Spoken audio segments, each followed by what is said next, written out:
aí galera do Magel, tudo bem? Então vamos começar aqui com mais uma dica de um vídeo. Hoje, o que eu vou trazer para vocês é fazer um comparativo que dentro da história, também nas outras áreas da prova de humanas, filosofia, sociologia, até mesmo nas áreas das artes, da história da arte, da literatura, pode de alguma maneira isso estar sendo abordado. Hoje aqui nós falaremos sobre uma diferenciação de um campo que é muito importante, que é uma ideia de construção e de visão de mundo. Nós estaremos falando sobre modernidade e pós-modernidade, ou para alguns que seguem o filósofo Zygmunt Bauman, a modernidade livre.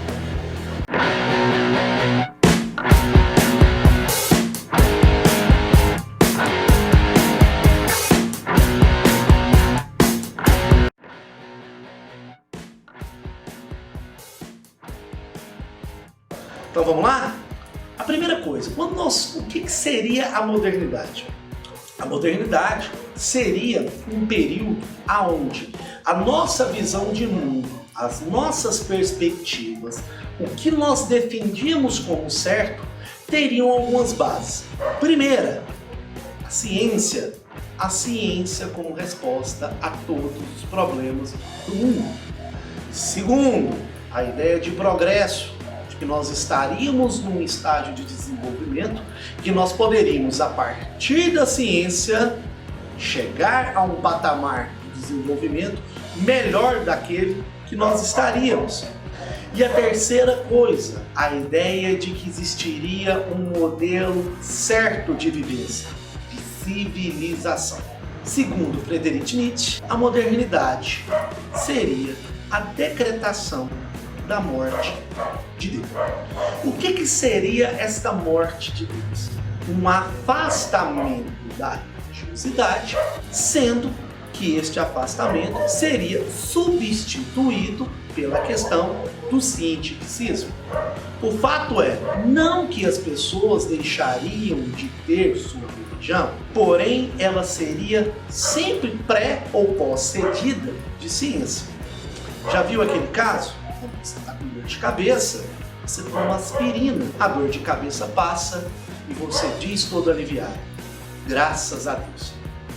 O fato é que este período de modernidade é um período onde há uma defesa de certezas, de que essas certezas poderiam ser alcançadas, de que tudo que era mistério, como na Idade Média se dizia, e na religião sempre se entende, eles vão defender, não, tudo pode ser colocado sob luzes. Lembra das luzes? Lembra daquela parte lá naquela história tradicional que você aprende dentro de sala de aula? O iluminismo? Então, o iluminismo está dentro dessa periodização, aonde tudo poderia ser colocado às luzes, tudo poderia ser verificado à luz da razão. Um outro critério também para que a gente possa entender o que é este período de visão de mundo, que é a modernidade, são os períodos das certezas, no campo da política, é a ascensão do que nós chamamos de ideologias. Que palavrinha, hein, que vocês vêm ouvindo há muito tempo, mas aí eu te pergunto, você sabe o que é ideologia? Seria muito bom, procura seu professor de sociologia e pede para ele falar sobre esse assunto. O que seria a ideologia? Para a gente aqui como dica, nós vamos colocar que ideologia seria um modelo ou uma visão de mundo pregado por alguém ou algum grupo. No nosso caso aqui, estamos falando sobre a modernidade, falemos sobre as ideologias políticas. É na modernidade que princípios políticos e filosóficos, eles são alçados a categorias de ideologia. Professor, mas qual é essa diferença de princípios filosóficos e políticos para ideologias? Eles deixam de ser apenas ideias para ser literalmente cartilhas de como bem viver. Para a gente pontuar aqui, eu vou pontuar as principais escolas ideológicas que durante a modernidade se desenvolveram. A primeira que eu vou chamar a atenção, eu quero que você abra uma dentro que ela não é uma escola ideológica, porém ela é uma escola do pensamento, o romantismo. Você deve ter aprendido isso lá na sua aula de literatura brasileira, quando se fala de romantismo no Brasil, indianismo, o mulato e etc. Mas nós estamos falando do romantismo, uma escola de pensamento que explode no século XIX, pós-era napoleônica, e que já fazia uma grande crítica a isso que a gente está falando aqui, a esses princípios de modernidade, as certezas, a ideia do cientificismo, de que tudo poderia ser descoberto pela ciência, de que a subjetividade e a criatividade poderiam ser substituídas por verdades absolutas. Mas vamos aqui agora para as chamadas ideologias políticas, vamos nomeá-las? A primeira, a conservadora. Sim, gente, a conservadora. Para que vocês tenham noção do que seja o conservadorismo, eu indico para vocês um livro muito bacana, chamado Ideias Conservadoras Explicadas para Reacionários e Revolucionários, escrito pelo João Pereira Coutinho. Vale muito a pena ler esse conservador. Tudo bem? A segunda escola que eu chamo a atenção de vocês é a escola que nasce dos princípios criados por dois britânicos, John Locke e Adam Smith. É a escola do liberalismo, tá? Mas sempre você buscando definir o que Locke coloca como ideologia e o que Adam Smith também coloca, tá? Não necessariamente todo liberal político e filosófico, ele é um liberal na economia. Já ouviram falar sobre isso no Brasil? A terceira escola ideológica que eu coloco para vocês é a do socialismo.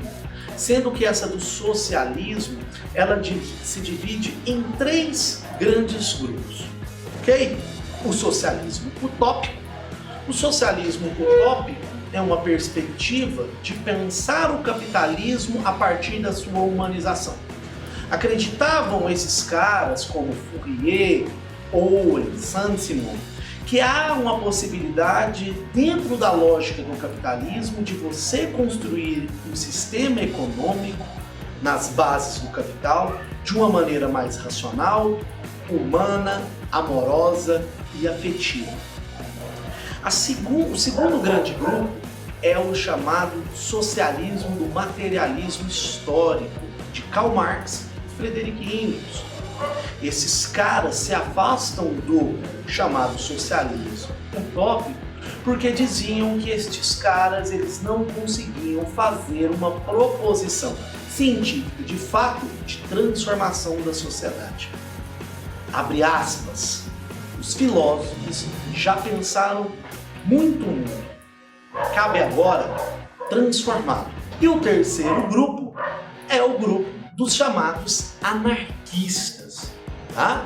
Os anarquistas, eles não acreditavam na perspectiva de que o Estado e a gestão pelo Estado poderia de alguma forma nos levar a um bom encaminhamento. Na modernidade, quando a gente fala de bom encaminhamento, nós vamos falar de uma expressão que é muito comum no nosso cotidiano: a felicidade. Sim, a modernidade, em todas as suas esferas, tentava de alguma maneira nos dar uma receita ou um caminho para alcançarmos a felicidade. E os anarquistas, dentro desse conceito, deixavam claro: não há possibilidade de felicidade aonde há poder sendo imposto. Tudo bem? Mas essa perspectiva de mundo, das certezas, do cientificismo, isso perdura até hoje? Para alguns autores, não. Essa visão de mundo calcada nas certezas, nas ideologias, elas não fariam mais sentido.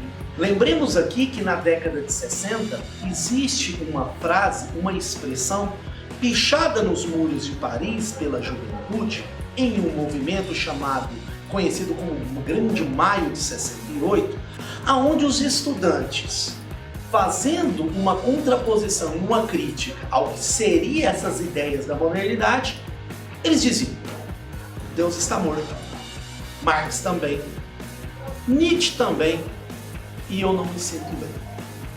Esses caras, a partir da década de 60 do século XX, eles começam a questionar esses pensadores que durante muito tempo direcionaram as nossas vidas. Não só os pensadores, mas esse modelo de vida e esse estilo de vida.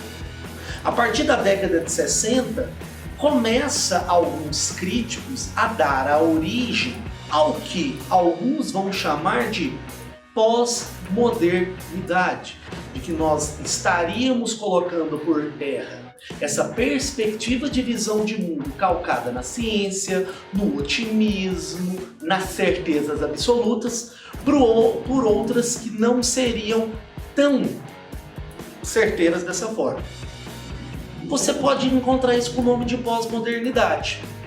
Alguns autores chamam de supermodernidade. E um autor que é muito famoso, ele diz que é uma modernidade líquida, simulada. Mas o que esses caras que criticam a modernidade, eles dizem? Eles defendem que essas eras da certeza, elas literalmente caíram por terra. Porque essas verdades que eles chamavam de universais, porque a proposição da modernidade seriam de verdades onde a gente poderia aplicar em qualquer parte da vida, elas não seriam eficientes. Essas ideias criadas a partir do final da Idade Média não contemplariam, por exemplo, alguns grupos: negros, mulheres, LGBTs e outros. Essas ideias universais criadas na Europa, elas não conseguiriam, por exemplo, ser encaixadas na Ásia, na África e na América. O que esses caras, que são chamados por alguns de maneira séria ou pejorativa de pós-modernos, eles fazem uma grande crítica dizendo que essas verdades universais, elas não fariam mais sentido. Que essas verdades universais abriram a brecha para o que houve de mais perverso no século passado: as guerras mundiais. E não só as guerras mundiais. Guerra do Vietnã, tentativa de interferência nos movimentos de descolonização da África e da Ásia, e inúmeros outros movimentos. Então, quando nós falamos de pós-modernidade, vários autores, eles literalmente faziam uma crítica a tudo isso que eles chamavam de modernidade, tentava universalizar. Vamos entender melhor o que seria essa universalização? Colocar tudo dentro de uma caixinha. Esses caras queriam abrir essa caixa e dizer que esta caixa não continha o que era tudo ou de todos. E que muitas das vezes essas verdades absolutas eram excludentes. Procura seu professor de filosofia, de sociologia.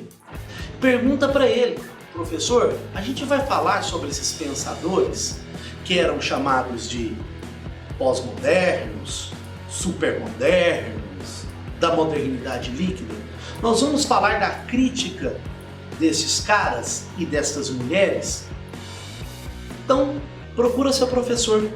E aqui a gente deixa mais uma dica para sua prova do Enem. Ah, não esqueça, ativa o sininho, compartilhe o vídeo, vamos democratizar o conhecimento. E mais à frente, mais um vídeo para te ajudar nesse Enem de 2019. Tchau, um abraço.